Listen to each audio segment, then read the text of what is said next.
चलिए तो स्टार्ट करते हैं आज की क्लास। आज की क्लास में हम लोग देखेंगे electromagnetic induction and alternating current का सेकंड पार्ट्स। पहले पार्ट्स में हम लोग अल्टरनेटिंग करंट होता क्या उसके बारे में जान लिए थे। इस पार्ट्स में हम लोग देखेंगे उसके कुछ पॉइंट्स, महत्वपूर्ण पॉइंट्स, उसके क्वेश्चन आंसर सब सारे को हम लोग कवर करते चलेंगे। अगली क्लास में हम लोग बताया गया था हर पार्ट्स को कवर करेंगे, हर टॉपिक को कवर करेंगे, कुछ हमसे छूटने वाला नहीं है। तो ध्यान दीजिए, सबसे पहला पॉइंट जो है वो हमारा ये है। तो सबसे पहला पॉइंट है कि विद्युत चुम्बकीय प्रेरण का खोज किसने किया था, वर्णन किसने किया था। तो विद्युत चुम्बकीय प्रेरण का वर्णन करने वाले सबसे पहले वैज्ञानिक जो थे हमारा माइकल फैराडे थे। माइकल फैराडे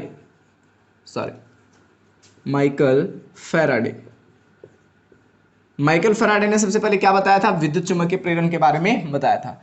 सेकंड पार्ट्स, विद्युत चुम्बकीय प्रेरण होता क्या है, विद्युत चुम्बकीय प्रेरण होता क्या। तो सबसे पहला हम लोग देख लिए कि विद्युत चुम्बकीय प्रेरण के बारे में बताया किसने था। तो विद्युत चुम्बकीय प्रेरण के बारे में बताने वाले सबसे पहले वैज्ञानिक, महान वैज्ञानिक जो थे हमारे माइकल फैराडे थे। और बोल सकते हैं सेकंड क्वेश्चन हमारा इससे ये आता है कि विद्युत चुम्बकीय प्रेरण होता क्या है। यानी क्वेश्चन हमारा आ गया विद्युत चुम्बकीय प्रेरण, विद्युत चुंबकीय प्रेरण। तो विद्युत चुम्बकीय प्रेरण होता क्या,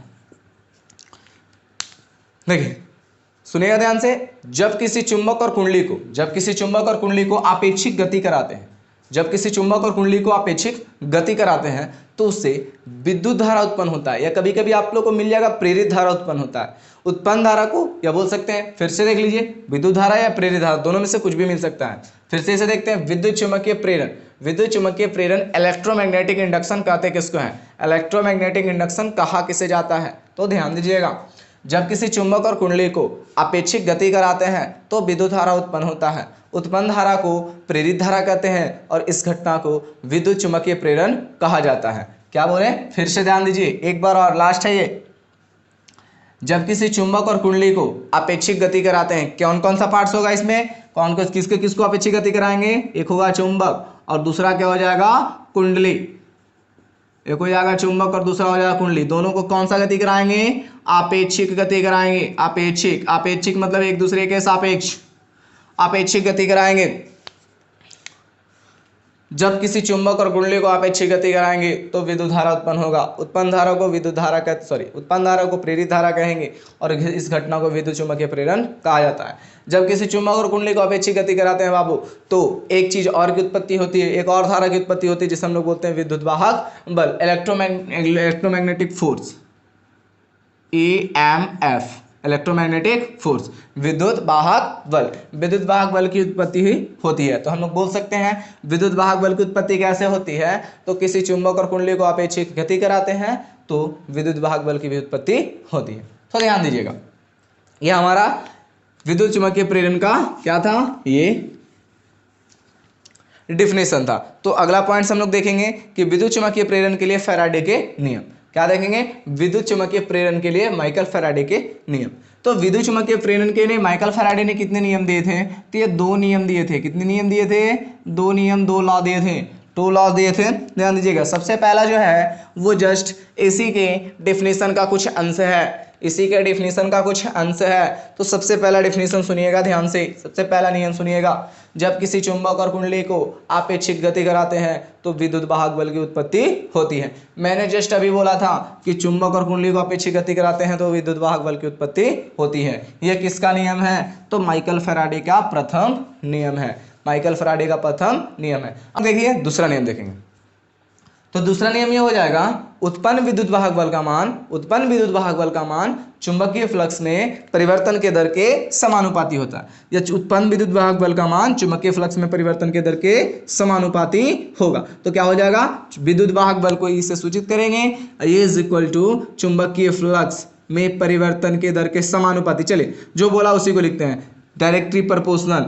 उत्पन्न विद्युत वाहक बल का मान चुंबकीय फ्लक्स में परिवर्तन किसके सापेक्ष होता है, तो समय के सापेक्ष होता है। यानी ये फॉर्मूला हम लोग को क्या करेगा, रिप्रेजेंट करेगा किसके नियम के, माइकल फैराडे के सेकंड लॉ को रिप्रेजेंट करेगा। तो क्या बोल सकते हैं, उत्पन्न विद्युत वाहक बल का मान चुंबकीय फ्लक्स में परिवर्तन के दर के समानुपाती होता है। चलिए इसे हम लोग कभी कभी इस तरह भी लिख सकते हैं, is equal to d phi divided by D t. अब इसे क्यों लिख सकते हैं वो ध्यान दीजिएगा। अब यहाँ पर कोई कांस्टेंट वैल्यू होगा तब तो कांस्टेंट वैल्यू हमें ये नजर आ रहा है कि चुंबकीय फ्लक्स एक कांस्टेंट वैल्यू है। तो चुंबकीय फ्लक्स एक कांस्टेंट वैल्यू है तो हमें समानुपाती हटाने के लिए किसी अन्य कांस्टेंट वैल्यू की जरूरत नहीं होगी। हम लोग डायरेक्टली इसे हम is equal to d phi divided by D t लिख सकते हैं। तो चलिए ध्यान दीजिएगा। अब अगले पॉइंट्स, अगला देखिए, इस फॉर्मूले के हिसाब से हम लोग को कुछ क्वेश्चंस मिल जाएंगे, या बोल सकते हैं कुछ ऐसा शॉर्ट क्वेश्चन हमको मिलेगा कि विद्युत वाहक बल की उत्पत्ति कैसे होती है। तो विद्युत वाहक बल की उत्पत्ति कैसे होती है, तो विद्युत वाहक बल की उत्पत्ति करने के लिए चुंबक और कुंडली को अपेक्षित गति कराने की आवश्यकता होती है। जब तक आप चुंबक और कुंडली को अपेक्षित गति नहीं कराएंगे तब तक ये विद्युत वाहक बल की उत्पत्ति नहीं होगी। तो ध्यान दीजिए, अब इससे रिलेटेड कुछ क्वेश्चन, एक आध क्वेश्चन को देख लेते हैं, एकदम इजी क्वेश्चन रहता है। तो देखिए हमने कितने बातें पढ़े, तो सबसे पहला बात पढ़ा था माइकल फैराडे का नियम। तो माइकल फैराडे जो थे वो विद्युत चुम्बकीय प्रेरण का खोज किए थे, ठीक है। उसके बाद हमने पढ़ा था विद्युत चुम्बकीय प्रेरण। तो विद्युत चुम्बकीय प्रेरण कहते हैं किसको है, तो जब चुंबक और कुंडली को अपेक्षित गति कराते हैं तो विद्युत धारा की उत्पत्ति होती है। उत्पन्न धारा को प्रेरित धारा कहते हैं और इस घटना को विद्युत चुम्बकीय प्रेरण कहा जाता है। उसके बाद हमने माइकल फैराडे के नियम के पढ़ा। तो नियम कितने थे उसके, 2। तो पहला नियम था जो इनके कुछ ही क्षण या बोल सकते हैं कुछ वर्ड इसमें मिक्स है, तो बोल सकते हैं चुंबक और कुंडली को अपेक्षित गति कराने से विद्युत वाहक बल की उत्पत्ति होती है। सेकंड ला था उत्पन्न विद्युत वाहक बल का मान चुंबकीय फ्लक्स में परिवर्तन के दर के समानुपाती होता है। तो is directly proportional d phi divided by D t is equal to d phi divided by D t लिख सकते हैं। क्यों लिख सकते हैं, क्योंकि phi is equal to constant है ना, तो कांस्टेंट है तो फाई इज कांस्टेंट, तो लिख सकते हैं is equal to d phi upon d t. कोई डाउट है, सारा डाउट क्लियर हो जाना चाहिए। अब देखिए जो अगला क्वेश्चन था तो बोल सकते थे कि विद्युत चुम्बकीय प्रेरण की उत्पत्ति कैसे होती है। तो विद्युत चुम्बकीय प्रेरण की उत्पत्ति करने के लिए क्या चाहिए, चुंबक और कुंडली को अपेक्षित गति कराना चाहिए। या बोल सकते हैं कि विद्युत वाहक बल की उत्पत्ति कैसी होती है, तो विद्युत वाहक बल की उत्पत्ति कराने के लिए भी चुंबक और कुंडली को अपेक्षित गति कराना अति आवश्यक है। चलिए आगे देखते हैं, क्वेश्चन देखेंगे कुछ इस चीज से रिलेटेड, इस फॉर्मूले से रिलेटेड।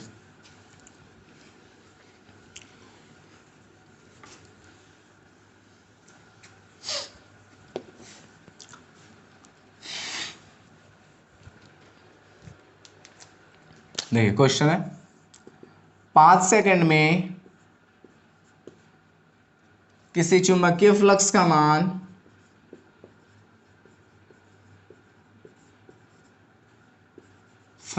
मान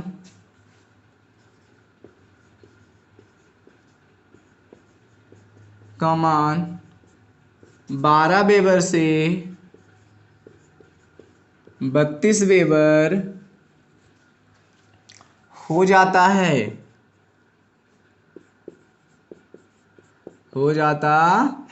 तो विद्युत वाहक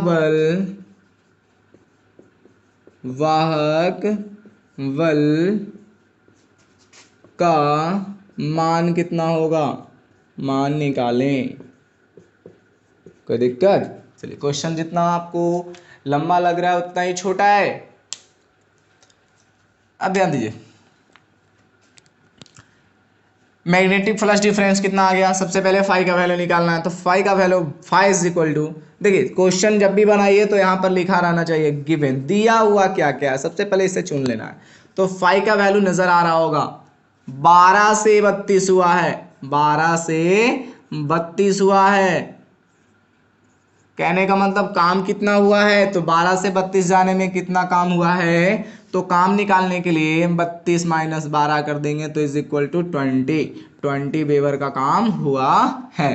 कितने टाइम लगा है, तो टाइम जो लगा है वो 5 सेकंड का टाइम लगा है।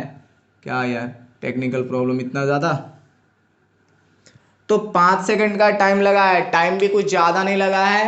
कम टाइम में हम लोग देखेंगे कि किस तरह से हम लोग उसे रिप्रेजेंट कर सकते हैं। तो ध्यान दीजिएगा 5 सेकंड का टाइम लगा है, बस फार्मूला को हम लोग ध्यान से देखेंगे। तो फार्मूला है हमारा A is equal to d phi divided by D t is equal to d five divided by D t. अब इस फॉर्मूले पे हम लोग इसे सॉल्व करेंगे, तो इस फॉर्मूले से सॉल्व करेंगे तो ध्यान दीजिएगा इस फॉर्मूला को। तो a is equal to five का value 20 divided by D T, T का वैल्यू 5। जब इसे सॉल्व करेंगे तो चार क्या आ गया हमारा इलेक्ट्रोमैग्नेटिक फोर्स। अब बताइएगा E का जो मात्रक होगा वो क्या होगा, इलेक्ट्रोमैग्नेटिक फोर्स बोल सकते हैं, इलेक्ट्रोमैग्नेटिक फोर्स EMF, इसका भी वो मात्रक होता है, वो वोल्टेज के रिस्पेक्ट में ही होता है। तो A is equal to 4 voltage 4 voltage हो गया। अब ध्यान दीजिए क्या क्वेश्चन में कोई दम था। चलिए क्वेश्चन को जस्ट हम लोग चेंज करते हैं, यहाँ कुछ इस तरह से दे दे, 12 ना दे के आपको 20 दे दे और 20 से ज़्यादा दे दे, आपको मान लेते हैं कि 35 15 और यहाँ टाइम दे दे, आपको टाइम दे दे, टाइम सेम टू सेम रहे, तो क्या करना है, कोई भारी बात नहीं है, बस यहाँ पर मान चेंज करना है। तो मान कितना दिया हुआ था, 20 से गया है कितना तक, 35 तक, यानी यहाँ डिफरेंट कितना हो जाएगा, 35 माइनस 20, बड़े वाले से छोटे वाले को रिपर क्या करेंगे, सबट्रैक्ट करेंगे, तो आ जाएगा हमारा 15। तो 15 वेबर आया। तो यहाँ जो टाइम है वो तो 5 सेकेंड ही लगा है ना, 5 सेकेंड टाइम लगा है। तो यहाँ से हम लोग सिर्फ इसे सॉल्व करेंगे, तो 15/5 इज इक्वल टू 3, यानी 3 वोल्ट का इलेक्ट्रोमैग्नेटिक फोर्स है। तो हम लोग इसे देख लिए।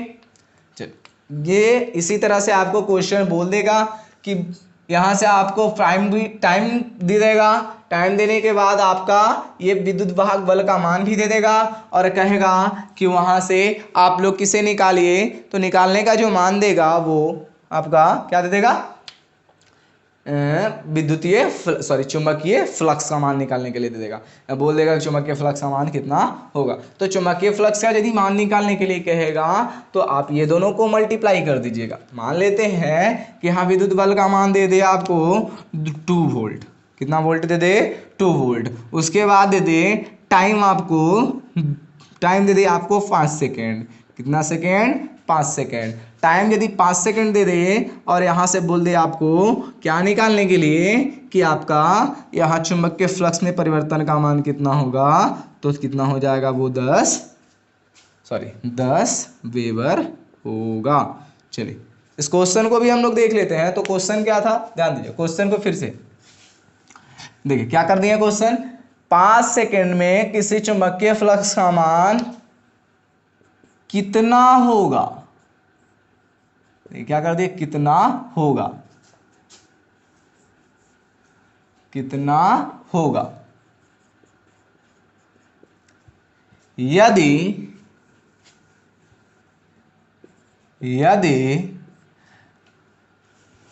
विद्युत वाहक बल का मान, यदि विद्युत वाहक बल का मान 10 वोल्ट हो। तो क्या कर दिए, अब देखिए इसमें दिया क्या क्या है, तो क्या चीज दिया वो उसे ध्यान देना है, ठीक है। चलो फिर से देख लेते हैं इसे भी। तो दिया है टाइम का वैल्यू दिया है, तो टाइम हमारा है 5 सेकेंड, कितना सेकेंड है, 5 सेकेंड। उसके बाद फाई का वैल्यू निकालना है और ई का वैल्यू दे दिया है 10 वोल्ट। फॉर्मूला तो वही लगेगा ना, फॉर्मूला तो वही लगेगा। चलिए फॉर्मूला हम लोग देखेंगे। तो A is equal to d phi divided by D t. तो यहाँ से यदि फाई का वैल्यू निकालेंगे, तो फाई का वैल्यू निकालने के लिए यहाँ से फाई इज इक्वल टू क्या लिख सकते हैं, ध्यान दीजिए, डी फाई बोल सकते हैं। चलो डी फाई लिख देते हैं। D phi is equal to E का वैल्यू कितना है, 10 आ गया। उसके बाद टी का वैल्यू कितना है, 5 आ गया। तो लिख सकते, 10 है, 10 वोल्ट दिए हैं, चलो कोई बात नहीं, 5 आ गया। यानी इसको जब इधर निकालेंगे, देखिए फिर से इसको जब इधर लाएंगे तो दोनों मल्टीप्लाई में जाएगा ना, तो हो जाएगा ए इंटू डी टी। तो हो सकता है D phi is equal to A का वैल्यू 5 और ए का वैल्यू 10 और डी टी का वैल्यू 5, यानी कितना हो जाएगा, d phi is equal to 50 weber. कोई दिक्कत? ये फाई का वैल्यू कितना आ गया? 50 वेबर आ गया। यदि आप लोग इसे सॉल्व करिएगा तो देख लीजिए पोटेंशियल डिफरेंस 50 और डिवाइडेड बाई 5, तो 5 10 50, यहाँ भी इसका मान आ गया। आ गया कि नहीं आ गया? यानी हम लोग यहाँ से निकाल सकते हैं हर किसी के मान को, हम लोग आसानी से क्या कर सकते हैं? वैल्यू डिफाइन कर सकते हैं। कोई दिक्कत? चलिए